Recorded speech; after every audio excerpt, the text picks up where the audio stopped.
Welcome back to my YouTube channel. आज का ये वीडियो मैं बना रही हूँ धरती के स्वर्ग कहे जाने वाली खूबसूरत कश्मीर से।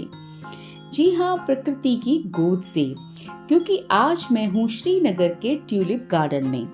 यहाँ पर चारों तरफ फैली हरियाली, खूबसूरत ऊंचे ऊंचे पहाड़ों से घिरा ये शहर, ट्यूलिप गार्डन के खूबसूरत रंग बिरंगे फूलों ने मुझे कुछ कहने पर मजबूर कर दिया है।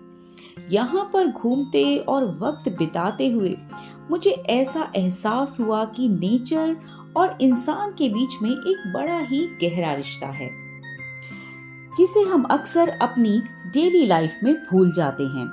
पर कभी-कभी जब हम खुद कुछ टाइम निकाल कर नेचर के ज्यादा करीब जाते हैं, तो एक अलग सी शांति का अनुभव होता है।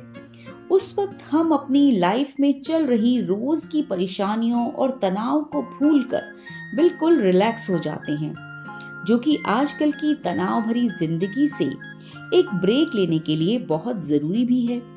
हमारी मेंटल हेल्थ को रिवाइव करने के लिए नेचर हमें इतना कुछ सिखा देती है, अगर हम उसकी साइलेंट लैंग्वेज को समझें तो।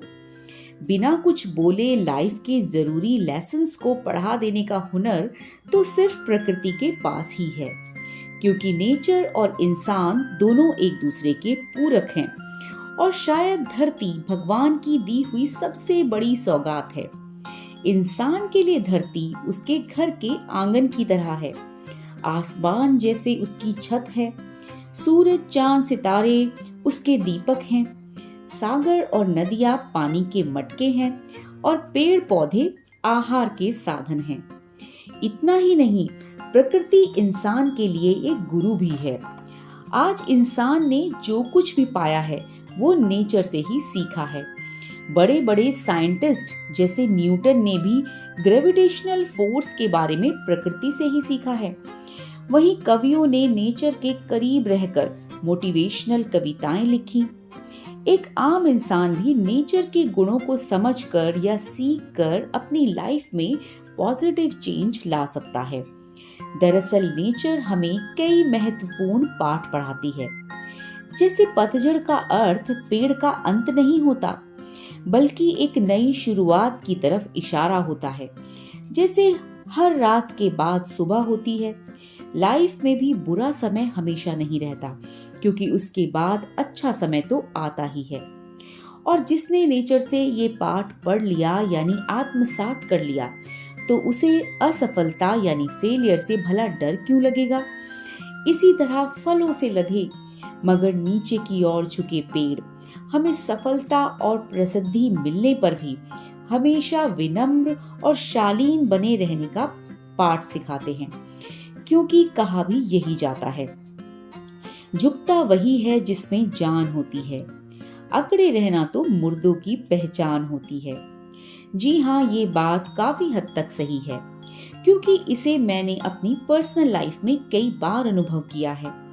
डाउन टू अर्थ लोगों को काफी पसंद किया जाता है, उन्हें सोसाइटी में काफी रिस्पेक्ट भी मिलती है, और जो लोग इजीली एक्सेसिबल होते हैं, औरों के काम आते हैं, कोई मुकाम या बहुत ज्यादा धन पा लेने पर भी उसका गर्व नहीं करते।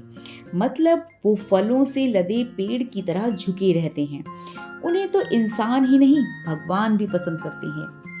एक और बड़ी खास बात जो हम नेचर से सीखते हैं, वो ये है कि नेचर में हर किसी का अपना महत्व होता है, अपना एक रोल होता है, चाहे वो बड़ा हो या छोटा।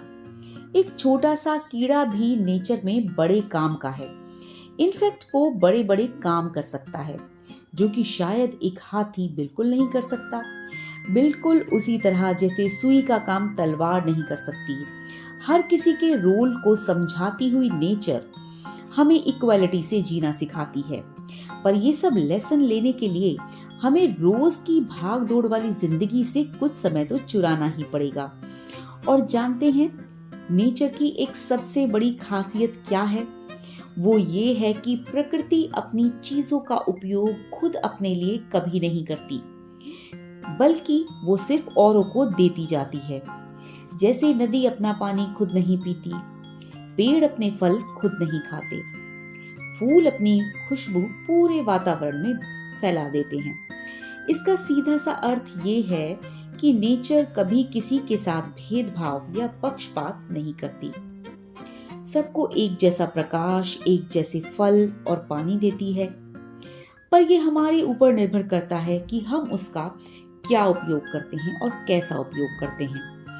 पर जब इंसान लालच में अंधा होकर नेचर के साथ अनावश्यक रूप से खिलवाड़ करता है, उसका मिसयूज करता है, सिर्फ तब प्रकृति को गुस्सा आता है और वो इसका जवाब समय समय पर सूखा, बाढ़, सैलाब और तूफान के रूप में जरूर देती है और इंसान को अलर्ट भी कर देती है कि मैं सिर्फ यूज के लिए हूं, मिस यूज के लिए तो बिल्कुल नहीं।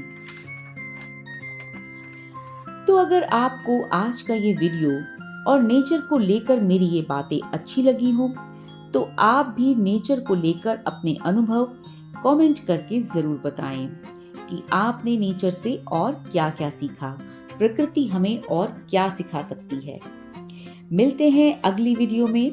Till then be happy and keep learning from mother nature. नमस्कार।